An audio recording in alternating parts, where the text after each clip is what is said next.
Kalau saya tetap investasi adalah di paling awal. Iya, karena gimana pun ya tadi kebutuhan kita akan menyesuaikan dana yang kita punya gitu. Wajib mencatat pengeluaran. Selalu bikin pembukuan. Simpel aja, uang keluar, uang masuk gitu. Tiap hari aja day by day-nya ditulis di situ. Jadi kita tahu nih, pengeluaran kemarin hari ini ada es teh, ada kopi, ada roti gitu. Ya salah satu cara untuk memutus sandwich generation adalah literasi yang baik tentang pengelolaan keuangan. Mulai belajar untuk menyisihkan uang jajan yang tadinya dipakai untuk beli cilok, beli boba gitu kan, beli kopi gitu. Mulai sisihkan, belajar untuk mengelola keuangan teman-teman. Cari instrumen investasi, satu yang bisa mengalahkan inflasi dan legal. Jadi bisa cek di OJK karena pasar modal kan diawasi oleh OJK ya gitu. Jadi gini teman-teman, saya ngeblank.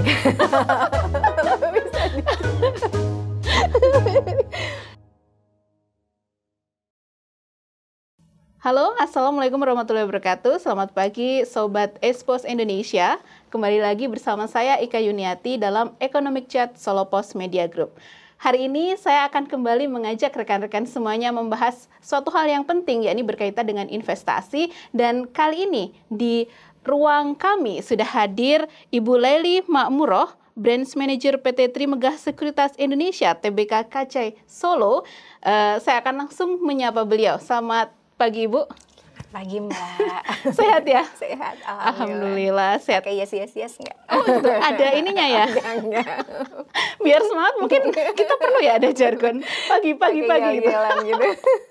Ya Bu, hari ini seperti biasa gitu ya, Economic Chat selalu membahas sesuatu yang berkaitan dengan keuangan, investasi, dan banyak hal. Dan kali ini saya mau mengajak membuka kembali mata, buka kembali teman-teman Sobat Expos Indonesia terkait dengan investasi gitu. Nah, saya pengen tahu sejauh ini di Solo investasi yang cukup banyak diminati itu apa gitu. Mungkin kita bisa tahu dulu gambarannya seperti apa.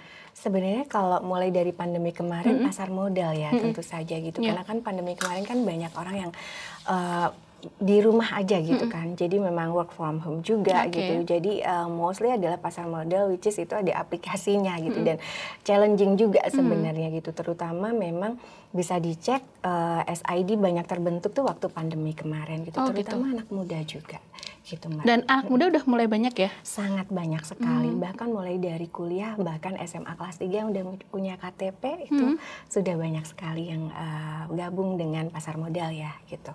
Anak SMA udah punya KTP. Betul, iya.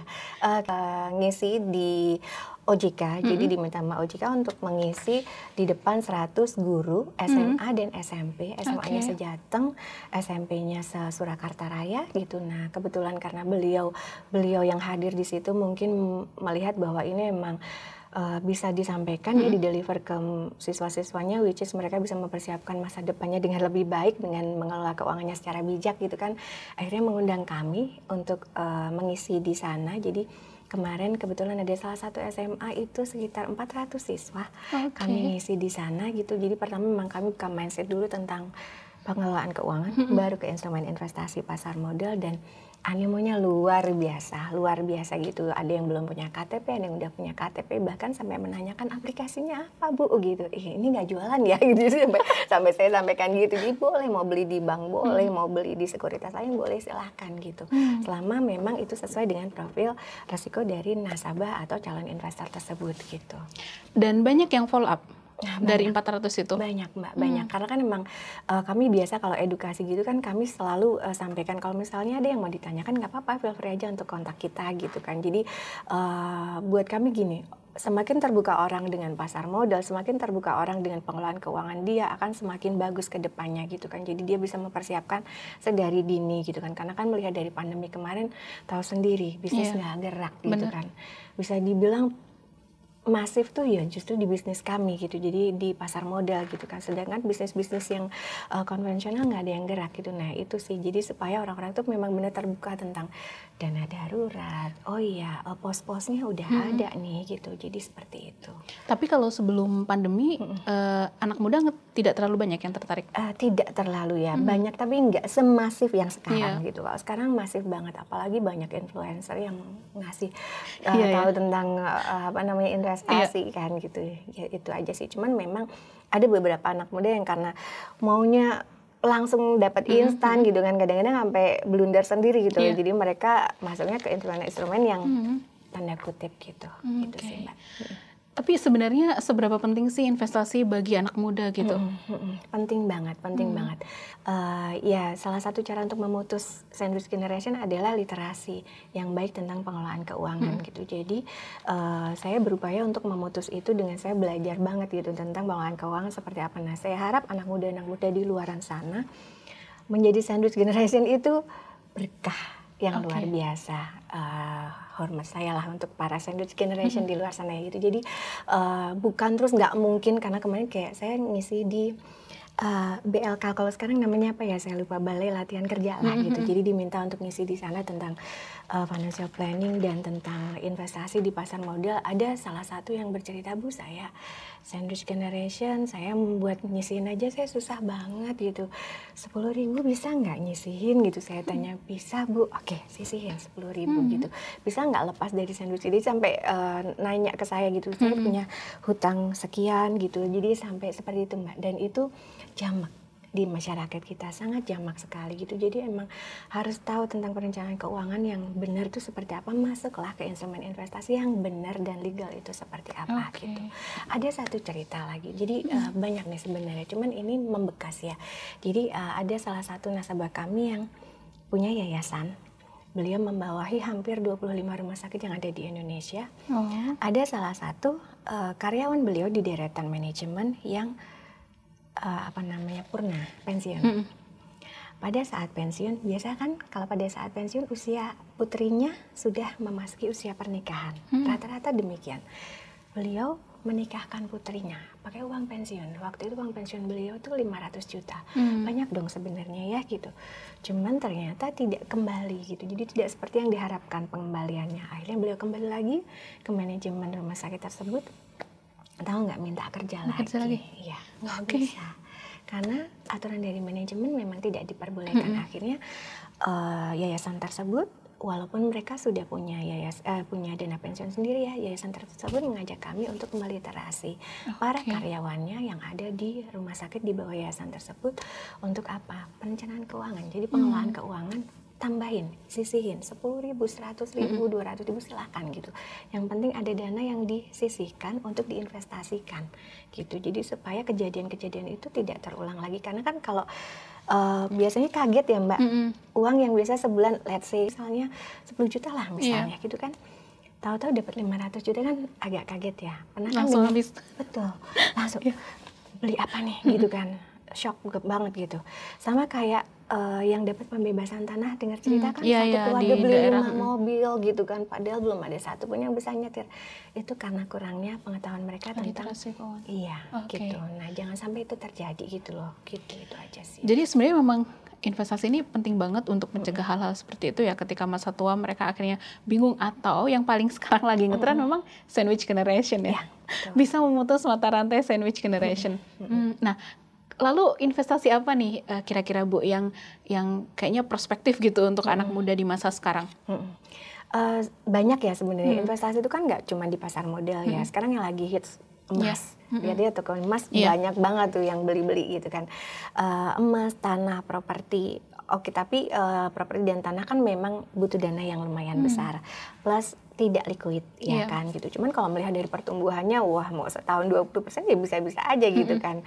Apalagi tanah-tanah yang memang strategis gitu. Nah, kalau yang bisa dijangkau ya memang, dan bisa dibilang upside-nya bisa mau 20% juga bisa, mau 50, mau 100%, bahkan bisa dibilang beratus-ratus persen juga bisa. Nah, memang di pasar modal memang gitu. Cuman memang harus disesuaikan dengan profil risiko ya. Iya. Jadi kalau kita tipe yang nasabah investor konservatif ya jangan masuk ke reksadana yang dalamnya saham-saham gitu. Masalah reksadana yang di dalamnya obligasi Iya. gitu.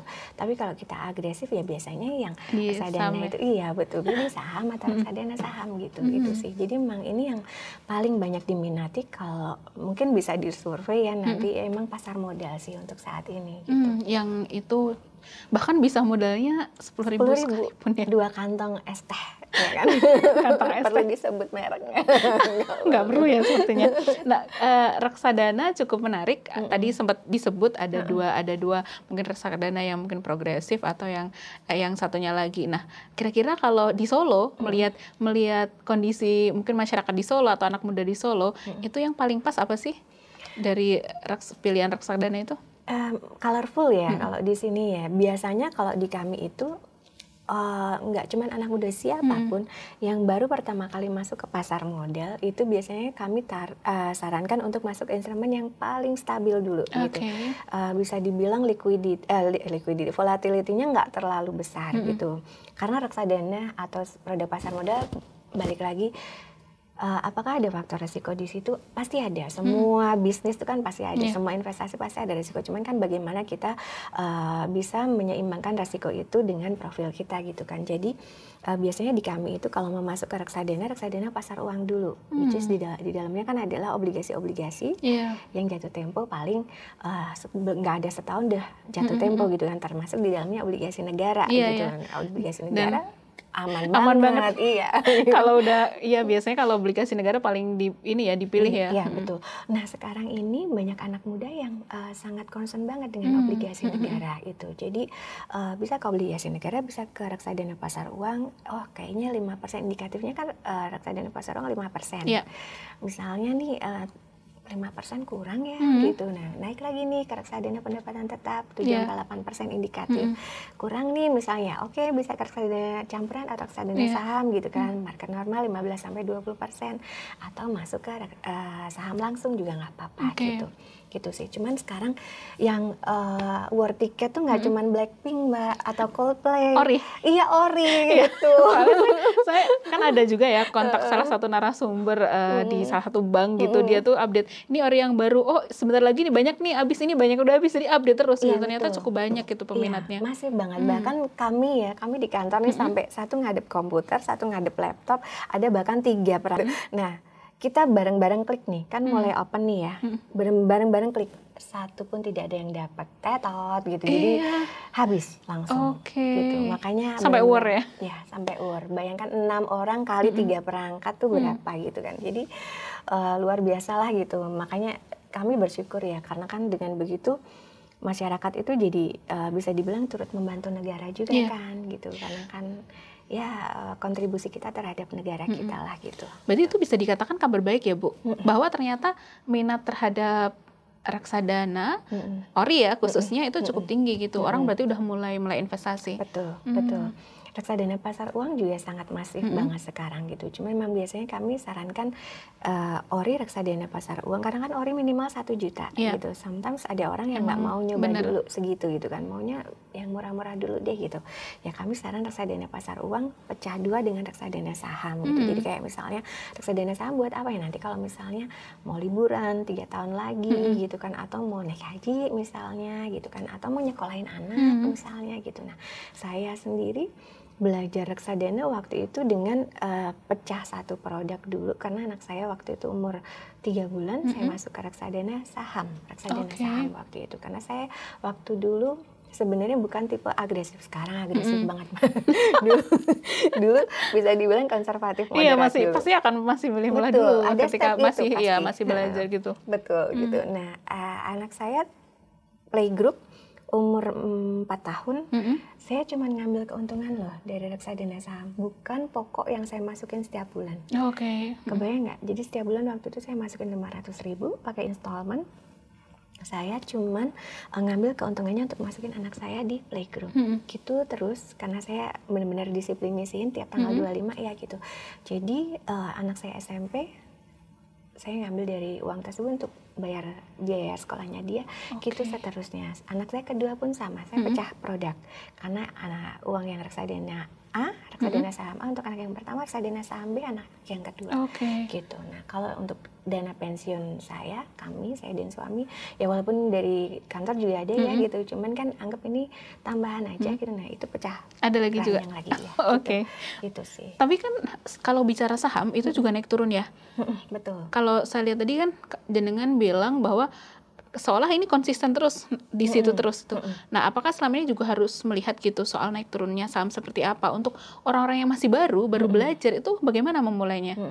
Ini bicara reksadana atau saham dulu nih? Mungkin bisa reksadana dulu baru saham. Oke, baik. Kalau tiap saat ngeliatin gitu terus nggak punya waktu untuk memonitor, karena kan udah ada manajer investasi yang dia bertanggung jawab terhadap pengelolaan reksadana tersebut kan, which is dia punya lisensi dia gitu. Jadi kalau misalnya dia salah ngambil instrumennya ya bisa ditinggalin nih sama nasabah-nasabahnya dia, dana kelolaannya turun, dia nggak bisa apa-apa lagi gitu kan, bisa dibilang begitu.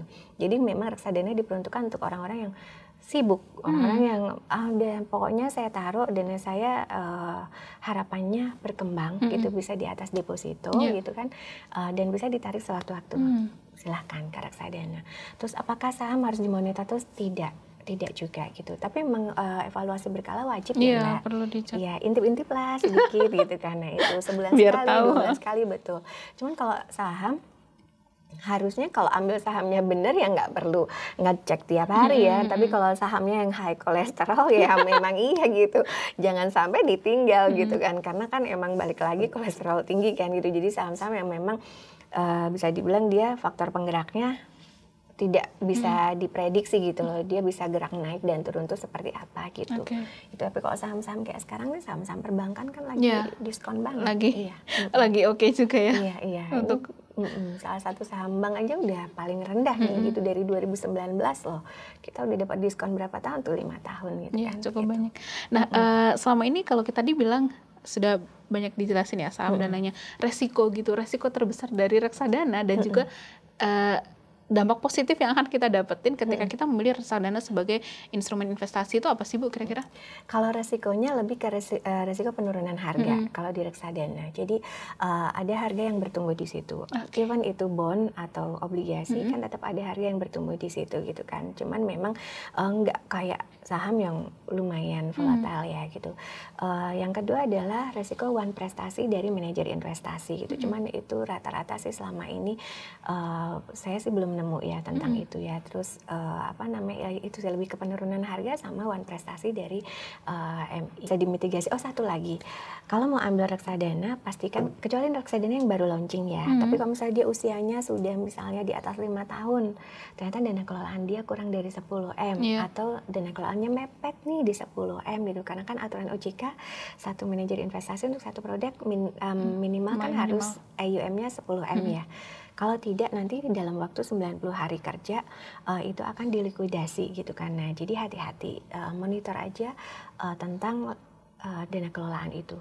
Transparan di semua aplikasi kami. Ya, di web-web itu juga banyak, di koran bahkan ada gitu. Nah, satu itu. Terus yang kedua, yang tadi dana kelolaan return. Kadang-kadang nasabah ngelihat, oh 1 bulan terakhir 10% gitu kan. Ini kayaknya bakal 10% terus nih gitu, ambil gitu. Iya.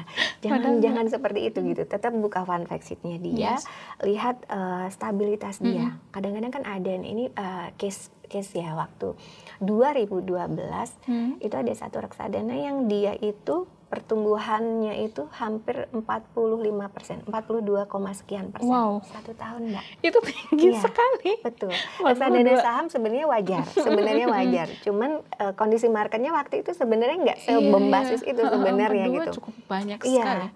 Sedangkan reksadana saham yang lainnya cuman bertumbuh 8%, 14%. Iya, 10% tuh udah luar biasa. Iya, kita jadi ngelihatnya luar biasa ya nih gitu. Ternyata 2013 dia nyungsep turun. Ya, sampai beberapa tahun berikutnya gitu. Jadi please cek dari stabilitas produk tersebut gitu. Bisa diakses di mana-mana kok gitu. Jadi periode 1 bulan, 3 bulan, 6 bulan sampai 5 tahun, 10 tahun, bahkan sampai dari pertama kali dia di launching itu ada. Dicek stabilitasnya gitu. Itu tadi adalah hal yang harus kita antisipasi. Iya, tapi kalau mungkin dampak positif yang akan kita dapatin ketika kita memilih reksadana, kira-kira apa tuh Bu? Return ya, lebih ke return. Kalau reksadana pasar uang sama pendapatan reksadana saham juga bisa dibilang kalau dia pertumbuhannya relatif stabil naik, itu ada compound interest namanya. Jadi kayak efek bola salju yang dia yang dihasilkan oleh dia gitu. Jadi misalnya nih, return hari pertama untuk reksadana pasar uang, anggap kita masuk 10 juta nih misalnya. Returnnya dia sekitar 0,02%. Pengalinya tuh bukan 10 juta, tapi 10 juta 100.000. Oh ya, karena kali udah 0,02%. udah tambah returnnya. Itu gitu seterusnya. Nah itu yang membuat sebenarnya reksadana itu bisa dibilang yaitu ada efek bola salju di dalamnya yang kita kadang-kadang nggak ngerti kok pertumbuhannya lebih dari yang indikatifnya ya gitu. Nah itu yang tidak bisa kita hitungkan gitu, itu sih. Oh, returnnya lumayan juga ya? Lumayan, iya. Karena belum tentu juga seperti itu, tapi memang sekarang banyak kok perbankan jual reksadana gitu, ya banyak banget gitu. Jadi biasanya memang dari para deposan itu biasanya mengalihkan kalau depositonya bunganya lagi nggak terlalu menarik ya, tapi kalau menarik memang biasanya balik lagi biasanya. Ke deposan. Tapi deposito emang orang biasanya memilih itu karena tidak perlu ini ya, tinggal menaruh uang terus dia nggak perlu mikir apapun, tapi memang yang dia dapetin nggak terlalu banyak gitu. Iya, sama nggak liquid ya, itu aja sih. Kalau reksadana kan liquid, kecuali reksadana terproteksi ya. Kalau reksadana terproteksi kan dia di lock tuh selama misalnya 2 tahun, 3 tahun gitu, bunga setiap bulan. Nah itu dia mengadaptasi dari skemanya deposito. Jadi kalau deposito 1 bulan, 3 bulan, 6 bulan, 1 tahun. Nah ini enggak, ini di locknya 3 tahun atau 2 tahun gitu. Nah nanti setiap 3 bulan keuntungannya atau bunganya atau returnnya kalau bahasa reksadananya akan ditransfer ke rekening pribadi nasabah. Gitu, itu sih. Kalau misal ada nih Bu, mungkin sobat Expose yang ada di rumah, entah anak muda atau mungkin yang masih yang sudah bekerja atau sudah mau mendekati masa pensiun gitu, mau memulai, apa hal pertama yang bisa dilakukan untuk bisa memulai ini berinvestasi di reksadana? Ketika dia sama sekali blank, tapi setelah mendengar podcast ini, kayaknya aku pengen nyoba deh gitu. Apa hal pertama gitu ya? apa hal pertama yang bisa dilakukan? Misal mungkin mengontak ibu atau harus ngecek di situs mana untuk belajar atau gimana tuh? Kalau mau memilih reksadana, udah memastikan bahwa akan memilih reksadana sebagai instrumen investasi. Cek dulu legalitas dari manajer investasi atau agen penjual. Contoh misalnya Trimegah. Trimegah itu juga kan diawasin oleh OJK juga kan gitu. Dan kami bisa dibilang terbesar ya di industri agen penjual reksadana. Tidak semua sekuritas itu bisa menjual produk reksadana MI yang lain gitu. Jadi kecuali sister company ya gitu. Nah kalau Trimegah itu menjual reksadana MI-nya banyak sekali.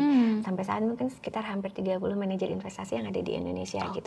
Baik domestik maupun dari luar ya gitu. Jadi bisa dibilang kayak mungkin supermarket reksadana ya. Nah kalau mau yang seperti itu ya silahkan cek masing-masing di sekuritas. Misalnya saya sukanya sekuritas A, misalnya cek di sana. Ada produk yang sesuai nggak dengan yang diinginkan? Kalau ada produk yang sesuai ya silahkan gitu. Tinggal sampaikan aja ke sekuritas tersebut mau buka rekening. Atau biasanya ada aplikasinya. Biasanya gitu, nanti akan dibuatkan rekening dana nasabah atau RDN, tinggal setor dana ke RDN atau transfer ke rekening produk reksadana langsung gitu. Jadi bukan rekening saya Mbak Ika atau rekening Trimegah ya, rekening produk karena dia udah berbentuk hukum sendiri. Jadi secara legalitas udah bisa kuat lah legalitasnya. Kalau Trimegah sendiri ada aplikasinya atau gimana? Ada aplikasinya namanya Trima Plus, bisa di-download di App Store atau Play Store gitu. Jadi sangat mudah sebenarnya, kayak opening account di perbankan aja sebenarnya gitu. Nanti akan dibuatkan rekening dana nasabah RDN, terserah nanti mau pilih bank apa, di situ udah ada pilihannya.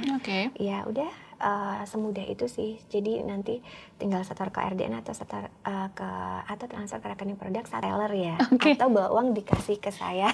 Gitu. Karena dulu pernah bisa begitu. Dulu ada yang pernah, begitu. Iya dulu pernah beliau bawa itu pertama kali saya handle beliau itu 2011 dokter profesi beliau gitu dan sepuh kan. Jadi emang beliau masih sangat awam dengan reksadana. Jadi kami kenalkan, beliau tertarik. Beliau bawa uang Mbak 200 juta waktu itu ke kantor gitu. Akhirnya makanya di form pembelian kami itu kan ada tidak boleh menerima uang kan gitu. Jadi kami antar ke bank untuk ditransfer ke rekening reksadana tersebut. Ya nanti bisa tak bawa lari kan belanja. Itu juga mungkin salah satu dari ketidaktahuan. Betul. Dikirain seperti perbankan yang bank setor uang ke bank gitu ya. Betul. Padahal beda nih, betul. setornya ke produknya bukan.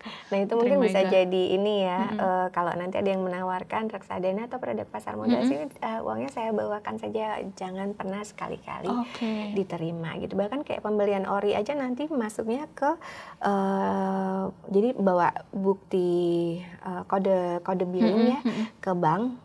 Ke salah satu bank misalnya, jadi nanti sampaikan aja bahwa mau membayar ori seri sekian gitu, nanti akan masuknya ke rekening penerimaan negara bukan pajak.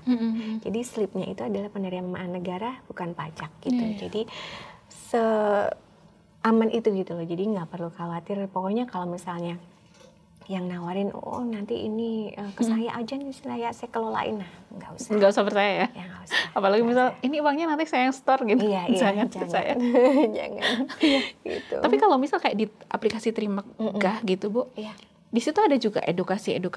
Artinya kan itu harus belajar terus ya, saya pikir soal investasi baik reksadana, ori dan lainnya. Betul. Apakah di situ juga ada, apalagi kan tadi Ibu bilang bahwa juga sering nih ngadain edukasi ke sekolah-sekolah gitu. Kita ada web sendiri yang untuk pembelajaran ya, namanya Trimegah e-learning. Jadi bisa dibuka di situ. Di situ ada macam-macam step-step dari benar-benar newbie di pasar modal, newbie reksadana, newbie obligasi, newbie saham, nanti naik ke advance gitu kan. Ada semua di situ gitu. Jadi bisa cek di webnya itu. Nah, aplikasi kami itu satu yang pasti portofolio nasabah, yang kedua adalah pergerakan harga saham dan info-info tentang saham, reksadana dan obligasi itu ada di situ. Tapi kalau untuk pembelajaran memang kami ada web sendiri namanya Trimegah e-learning itu. Atau misal ada yang pengen konsultasi gitu langsung ke kantor Trimegah dengan melihat porto saya lebih secure yang mana gitu, bisa seperti itu? Bisa. Jadi kebetulan gini, ini yang saya kagum ya dengan para direksinya Trimegah yang sekarang, apalagi pemilik saham terbesarnya Trimegah gitu ya. Jadi Trimegah sekarang itu lebih ke membesarkan SDM-nya. Jadi kayak manpower-nya itu memang benar-benar digedein gitu. Jadi mungkin bisa dibilang kami salah satu sekuritas dengan pasukan terbanyak ya gitu di cabang-cabang gitu ya, dan di Jakarta tentunya gitu, karena memang buat kami personal touch itu penting. Buat kami itu yang nggak bisa didapetin dari aplikasi. Iya, benar sekali. Gitu. Jadi kadang-kadang kan nggak semua tuh langsung bisa masuk gitu, tapi kan kadang-kadang butuh advice ya, diskusi lah lebih tepatnya gitu. Nah itu yang kami sediakan gitu. Feel free untuk datang ke kantor kami di dalam Hotel Novotel yang di Solo. Itu nanti bisa diskusi. Teman-teman misalnya mau beli reksadana apa, atau saya mau masuk pasar modal apa ya produknya, itu bisa gitu. Untuk datang ke kami. Iya. Pasti nanti akan kami sesuaikan dulu dengan profil resiko teman-teman masing-masing, tujuan keuangannya apa gitu. Kalau tujuan keuangannya nanti udah sesuai, profil resiko sesuai, nah nanti biasanya kami ada rekomendasi produk A, B, C, D, E. Monggo silakan yang cocok yang mana gitu. Jadi semua data nanti akan kami berikan. Gitu. Tapi menarik ya tadi, investasi dengan tujuan apa gitu. Untuk sekolah anak berarti bisa dibayangin 15 tahun kemudian misal. Atau untuk kuliah anak berarti berapa tahun kemudian. Untuk belum tahu. Nah kayak gini nih biasanya kami discuss tujuan keuangan ibu apa, tujuan keuangan teman-teman apa gitu. Oh saya mau nanti kuliah lagi misalnya, udah ambil S1 nih mau ngambil S2, tapi saya nggak mau pakai uang orang tua gitu misalnya ya. Nah itu bisa nanti butuh uang kuliah itu berapa sih. Nah kami kan ada kayak semacam kalkulator.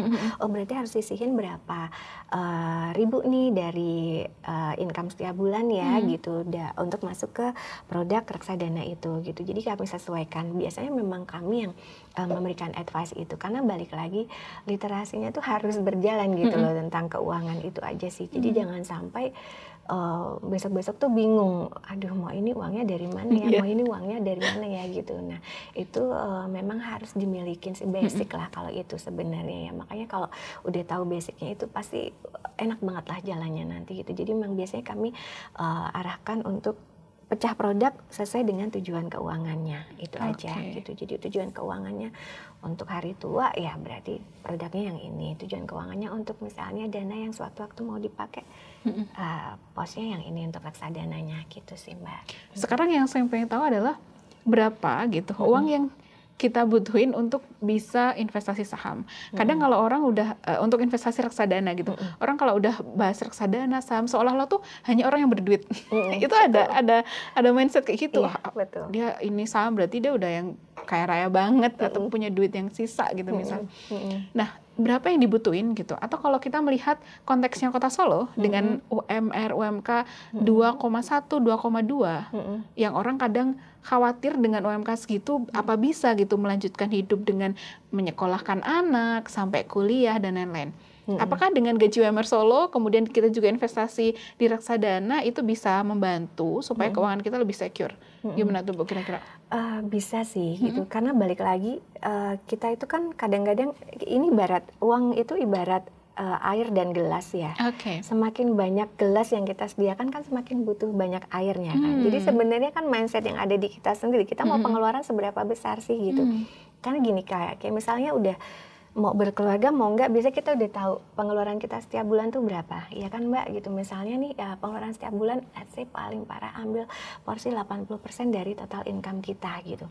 Masih ada 20%. 20% itu kan biasanya kalau kita ada di e-wallet kita atau di rekening kita yang bisa kris gitu kan, iya kan gitu, habis gitu. Bahkan kadang-kadang tuh besok gajian, sekarang tuh uang udah dipepetin, besok dapat uang gitu kan, habisin gitu. Habis kenaikan gaji Desember udah nge-planning nggak sekarang, iya kan? Kenaikan gajinya buat apa ya? Dengan kenaikan gaya hidup. Iya, itulah. Jadi kadang-kadang income kita itu kita selaraskan gitu loh dengan pengeluaran kita. Nah itu yang sebenarnya bisa dibilang itu kayak jebakan ya di kita ya gitu. Jadi ada istilah hedonic treadmill kan di hedonic treadmill itu kan lari di tempat ya gitu.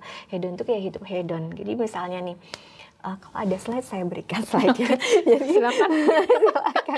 Jadi misal gini, gaji pertama kita anggap UMR Solo berapa Mbak? 2,1, 2,2 ya, anggap mungkin 2 juta ya. 2 juta. Biasanya kan kita pepet-pepetin tuh, makan juga ala kadarnya kan. Udah nggak mikirin enak apa enggak, yang penting kenyang gitu kan. Nah itu jadi berangkat biasanya naik Batik Trans cukup kan gitu. Terus habis itu makan juga di kantin sekolah, kantin kantor gitu kan. Yang makan 10.000 itu udah dapat ayam misalnya tuh mau agak hemat dikit deh gitu kan, 7.000 misalnya, bawa air minum sendiri misalnya, terus habis itu pulang juga nggak kemana-mana gitu kan, orang uangnya mepet gitu terus sampai gajinya naik nih, anggap 2 kali lipatnya 4 juta. Biasanya ada kecenderungan self reward, kan? Naik Batik Trans capek nungguin, iya kan, naik Grab. Nggak usah Grab Car, Grab Ride aja gitu kan, paling nunggu 5 menit nggak ada. Dari 3.000 Batik Trans itu berapa ya? 3.000 ya, 3.500 lah anggap ya, naik menjadi 7.000. Naik Grab Ride ya. Habis itu makan siang yang tadinya tempe nggak apa-apa, tahu nggak apa-apa, agak sedikit naik nih jadi ayam 10.000. Cuma terpaut situ 3.000 udah makan nasi ayam. Biasanya akhir pekan yang cuma di rumah aja gitu kan, scroll gitu kan, ini nggak ke mall. Window shopping gitu ya, window shopping betul, tapi kan ada window makanan dulu, di makanan di situ kan gitu, beli gitu. Minum kopi, beli kopi seminggu sekali, oke, 2 kali lipat kok gaji saya gitu kan. In the end of the day, besok tanggal 25 ini udah kosong lagi nih gitu kan. Ternyata sama-sama habis mendekatkannya. Gitu lagi sampai gaji anggap 3 kali lipat, 6 juta. 6 juta cukup nggak buat setiap hari naik Grab Car, cuma terpaut 3.000 Grab Card pakai kode hemat misalnya. udah nggak apa-apa gitu. Nah kayak gitu terus gitu. Yang tadinya cuma window shopping jadi shopping beneran. Nontonlah film gitu kan. Nah kayak gitu-gitu. Itu yang membuat kita terjebak sebenarnya. Apalagi di HP ada aplikasi-aplikasi shopping gitu kan. Percaya saya nggak punya aplikasi online shop. Ya sengaja. Saya tidak mempercayai diri saya sendiri. Banyak hilafnya ya. Karena itu promo-promo itu kan pasti ada Mbak setiap saat gitu. Jadi ingat teman-teman, kalau misalnya teman-teman ada sale A, sale B, sale C gitu kan, ingat butuh nggak barang itu. Jadi bukan kita dapat diskon 70%, tapi kita ngeluarin duitnya 30%. Yang harusnya kita karena nggak butuh barang itu, kita nggak keluar duit apa-apa, tapi karena kita tertarik dengan produk itu yang ada diskonnya, kita keluarinlah duit kita 30% gitu kan. Nah itu biasanya bawa pulang dulu atau bawa tidur dulu, masih keingetan, ya silahkan gitu. Tapi kalau udah nggak keingetan kan ya alhamdulillah gitu kan, aman nih duitnya gitu. Beruntung ya yang suka lupa. Betul, karena kebanyakan orang tuh kilaf dengan diskon-diskon itu gitu kan.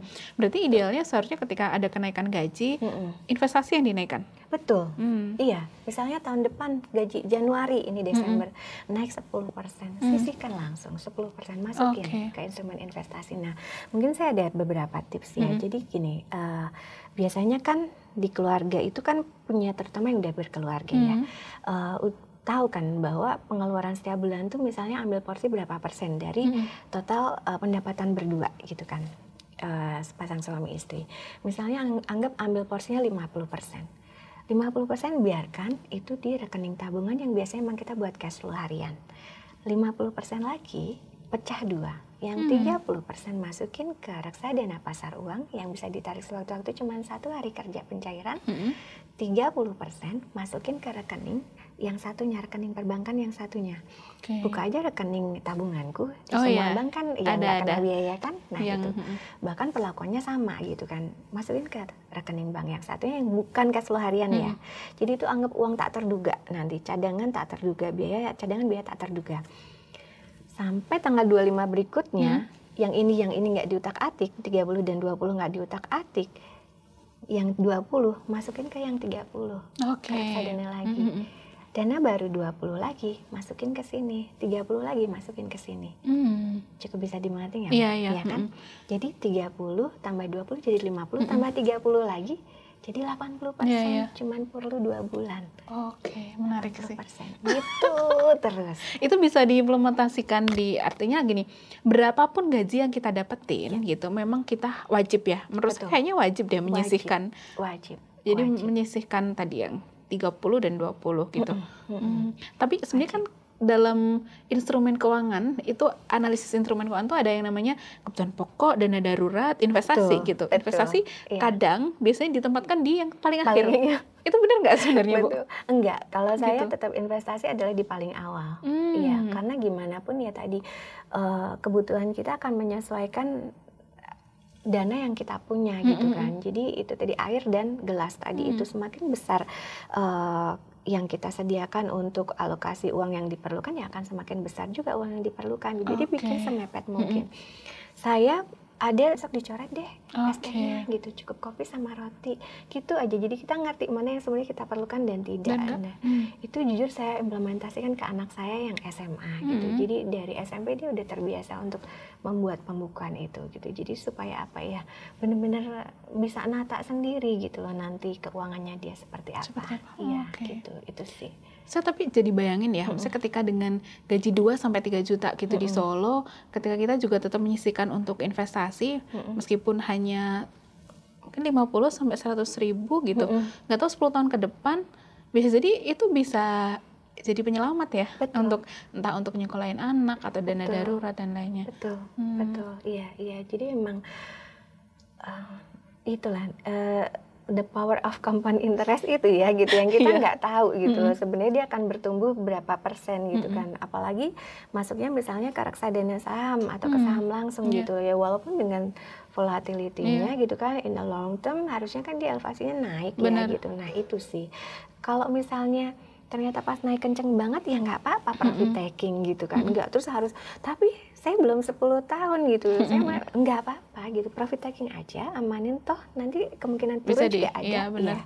Jadi amanin dulu, nanti pada saat marketnya mulai bagus nih untuk masuk lagi, silakan masuk. Amaninnya bukan pegang cash ya, habis pasti kalau pegang cash gitu.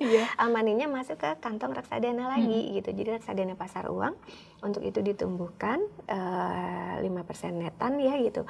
Habis itu marketnya kayaknya bagus nih untuk masuk lagi ke reksadana saham atau ke saham langsung, silakan untuk switching ke reksadana saham atau ke saham langsung. Gitu. Iya. Kalau bisa investasi kadang kita misal punya uang yang banyak banget tuh bisa beli tanah dan lainnya. Nah, reksadana ini keuntungannya adalah bisa dimulai dari 10.000 ya, Mbak? Betul. 10.000 atau? Iya, bisa dimulai 10.000. Dan ngobrol tentang tadi bicara beli tanah, kan banyak nasabah kami yang naruh reksadana pasar uang sebagai dana parkir. Jadi misalnya gini, ada beberapa contoh dokter mau bikin klinik, kan ini klinik lagi mau dibangun nih gitu. Cuman kan dana udah ready semua kan gitu. Masuklah ke reksadana pasar uang, nanti pada saat mau beli bahan apa, beli alat apa, misalnya beli peralatan medis ya, anggap 2M gitu ya. Nah, yang di reksadana pasar uang misalnya 5M apa 10M ya, yang 2M ini cairin untuk beli alat gitu. Jadi benar-benar dikeluarkan sesuai kebutuhannya. Sedangkan dana yang di sini itu akan bertumbuh gitu kan. Gitu. Nah, itu sih. Terus kayak misalnya mau beli tanah. Tanah itu kan bukan hal yang cepat untuk didapetin ya, Mbak. Jadi jodoh-jodohan kalau orang Jawa bilangnya gitu. Misalnya Mbak Ika ngincar tanah nih gitu di sebelah Solo Pos, tapi yang jual masih maju mundur gitu kan. Kan nggak tahu dealnya besok, lusa, atau bahkan mungkin tahun depan gitu. Nah, udah parkirin dulu aja ke reksadana pasar uang. Kalau deal, oke, Bapak kita nanti tanda tangan akad di mana gitu, misalnya ke bank misalnya ya gitu, atau nanti perlu MOU dan lain sebagainya lah gitu. Bapak saya minta waktu 3 hari ya Pak gitu, atau saya minta waktu untuk 2 hari ya Pak. Masa sih nggak mau, iya kan, saya mau nyairin uang saya. Oh iya, gitu. Jadi nggak akan ada yang namanya uang nganggur di ini, tapi di apa ya, kita putar gitu hingga akhirnya dapat keuntungan untuk kita. Menarik sih. Jadi jangan harap orang-orang pasar modal tuh kelihatan saldo banyak di rekening banknya, nggak bakalan ada. Karena muter terus.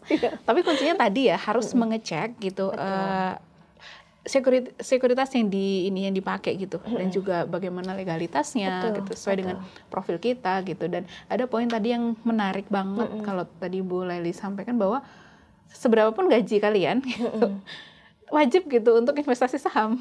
Jadi nggak harus sudah berapa juta dulu, berapa puluh juta dulu atau belasan gitu, memang harus semuanya. Iya, kalau nunggu uang kita banyak dulu, ya kayak kita sedekah ya Mbak.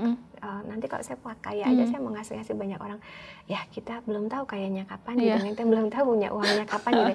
Wah, ya nggak dicoba dari hal yang kecil dulu gitu loh. Toh sedekah 1.000 juga bisa. Nah, sama investasi juga, kenapa tidak dimulai dari yang kecil dulu? Gini, kita jalan nih. Tujuan kita ada di seberang, ya kan, kita harus pakai jembatan nih di situ gitu kan, kita harus mau nggak mau naik jembatan itu walaupun di bawah arusnya kencang banget gitu kan, hayup-hayupen gitu kan kalau orang bilang.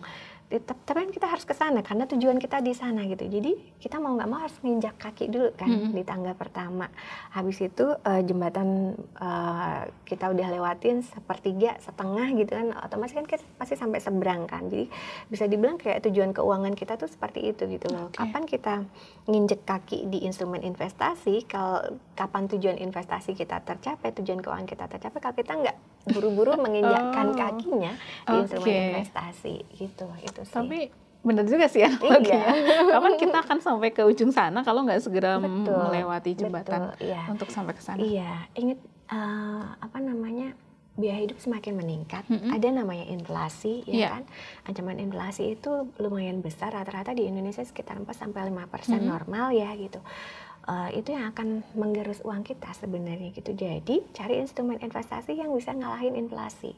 Itu tadi limitnya adalah pokoknya 5%. Kalau instrumen investasi setahun ya gitu, jangan sebulan, waduh itu bunuh diri namanya, bahaya banget itu. 5% gitu limitnya itu. Kalau ada instrumen investasi legal dan emang dia stabil, dia bagus, it's okay untuk masuk ke situ gitu. Oke, menarik sekali. Kayaknya setelah ini saya malah yang akan ini ya, sowan. Buka rekening jadi jualan. Saya masih sangat kurang melek investasi seperti ini, pemirsa. Intinya pokoknya itu tadi, pelajari. Kalau udah mantep nih gitu, masuk. kemanapun boleh, Oke. nggak harus Trimegah gitu. Misalnya saya sukanya di bank gitu ya, silahkan gitu untuk ambil di bank. Bahkan biasanya Bu Leli, boleh nggak saya tahu produk yang direkomendasikan saat ini misalnya? Ya saya berikan gitu, di bank ini bisa nggak? Bapak coba tanya, di bank sana ada nggak? Kalau ada silahkan gitu. Jadi nggak yang harus melulu di Trimegah sama kayak iya, cuman ya tolonglah di Trimegah ya. Nggak harus selalu di Trimegah, tapi tolonglah. Waktu itu ada Mbak satu case, itu pertama kali saya masuk di Trimegah.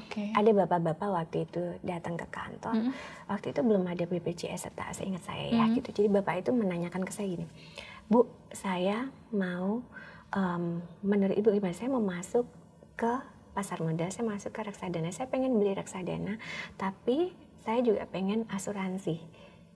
Menurut Ibu saya pilih yang mana? Saya kembalikan ke bapak-bapak, dananya cukup nggak untuk 2? Karena waktu itu belum ada BPJS ya. BPJS sangat membantu banget Mbak gitu. Waktu itu kalau beliau masuk ke asuransi swasta itu mungkin beliau sekitar hampir 700.000 sebulannya gitu kan.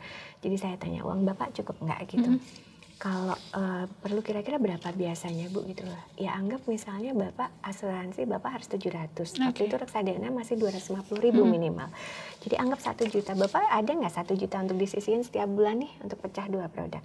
Kalau Bapak nggak cukup, sebaiknya Bapak masuk ke asuransi dulu. Gitu. Kan itu yang paling penting. Betul, iya, karena itu proteksinya kan gitu. Bapak mau uang sebanyak apapun, kalau Bapak nggak punya proteksi ya sama aja gitu kan. Kalau Bapak udah cukup nanti silahkan kembali ke kami, Bapak ambil instrumen investasi gitu. Jadi nggak melulu kami, wah harus jual, enggak sama sekali. Dia emang disesuaikan dengan nasabah tersebut gitu. Mengedukasi nasabah ya Bu ya? Betul, itu sih yang utama ya gitu. Ya, menarik sekali, luar biasa. Ternyata ya selama 45 menit gitu. Oh udah ya? Itu ya banyak hal yang saya dapetin. Karena selama ini saya sendiri gitu memang belum terlalu, kalau tadi di awal kita cerita main saham maupun reksadana itu gak hanya butuh edukasi, butuh keberanian kayaknya. Coba dulu gitu. Selama ini saya belum berani, tapi semoga habis ini jadi berani nyoba ya. Wajib berani, wajib. Wajib berani nyoba. Nah, terakhir nih Bu, mungkin kalau teman-teman pengen membeli reksadana, di mana aja bisa membeli gitu, teman-teman sobat Expos yang ada di Solo maupun di wilayah lain gitu. Kalau mau mencoba di Trimegah ya tentunya silahkan datang ke kantor kami di dalam Hotel Novotel. Lobby ke kiri, spesifik banget cari saya. Jadi ke kantor kami atau ke agen penjual yang ada di Solo ya gitu. Bisa perbankan, bisa sekuritas juga gitu, tapi memang harus dicek lagi. Jadi memang harus ada proses diskusi juga bahwa Ibu contohnya cocoknya reksadana apa gitu kan. Nah nanti kalau udah sih tinggal nanti biasanya masing-masing punya aplikasi sendiri gitu. Nah di kami juga ada e-form juga, tempat lain juga pastinya ada e-form juga. Jadi ada aplikasi yang bisa diakses setiap saat. Jadi tinggal buka rekening aja dimanapun yang teman-teman nyaman. Iya. Nyaman dan percaya itu aman ya. Oke. Kira-kira closing statement nih Bu. Closing statement untuk rekan-rekan atau sobat Expos yang ada di rumah terkait dengan investasi, reksadana dan lainnya. Ya jadi gini, teman-teman jangan lupa selama kita sudah menghasilkan uang ya, nggak perlu cuma menghasilkan uang, teman-teman kuliah aja bahkan dapat privilege, dapat uang dari orang tua kan Mbak, itu privilege banget gitu. Mulai belajar untuk menyisihkan uang jajan yang tadinya dipakai untuk beli cilok, beli boba gitu kan, beli kopi gitu, mulai sisihkan, belajar untuk mengelola keuangan teman-teman. Jadi teman-teman tetapkan tujuan keuangan teman-teman, apakah untuk liburan misalnya, atau untuk menaik hajikan orang tua misalnya, atau misalnya untuk nanti pernikahan misalnya, buat beli rumah dan lain sebagainya. Tetapkan tujuan keuangan teman-teman, cari instrumen investasi satu yang bisa mengalahkan inflasi dan legal, jadi bisa cek di OJK karena pasar modal kan diawasi oleh OJK ya gitu. Habis itu udah teman-teman harus wajib benar-benar untuk disiplin dalam menyisihkan dan memilih waktunya. Jadi setelah itu teman-teman tinggal nikmatin aja keuntungan yang teman-teman dapatkan, return sesuai dengan profil resiko teman-teman semua. Kalau misalnya sudah sesuai ya sudah, misalnya mau ditambahkan ya monggo aja gitu ya. Jadi itu jangan lupa pokoknya persiapkan masa depan teman-teman dengan lebih baik dari sekarang. Jangan pernah takut, instrumen pasar modal itu aman ya, karena di dalam pengawasan OJK gitu. Jadi silahkan untuk mulai berinvestasi sedini mungkin. Semangat berinvestasi. Semangat agak berinvestasi. menyindir ke sebelah. Iya, agak menyindir saya ini. Ya, jadi pokoknya semangat berinvestasi sejak sedini mungkin ya, masih muda maupun dan tidak ada kata terlambat ya, meskipun mungkin sudah bekerja atau udah mau pensiun. Iya, itu. Terima kasih Bu Laili, Branch Manager PT Trimegah Sekuritas Indonesia Tbk, kantor cabang Solo, sudah mampir ke Solo Pos hari ini, sudah mampir ke Economic Chat untuk mengedukasi rekan-rekan atau sobat Expos yang di rumah terkait dengan reksadana. Kita jumpa di Economic Chat selanjutnya ya, semoga kembali lagi bisa mengedukasi rekan-rekan semuanya. Sekian dari saya, Ika Yuniati. Sampai jumpa. Wassalamualaikum warahmatullahi wabarakatuh. Dadah.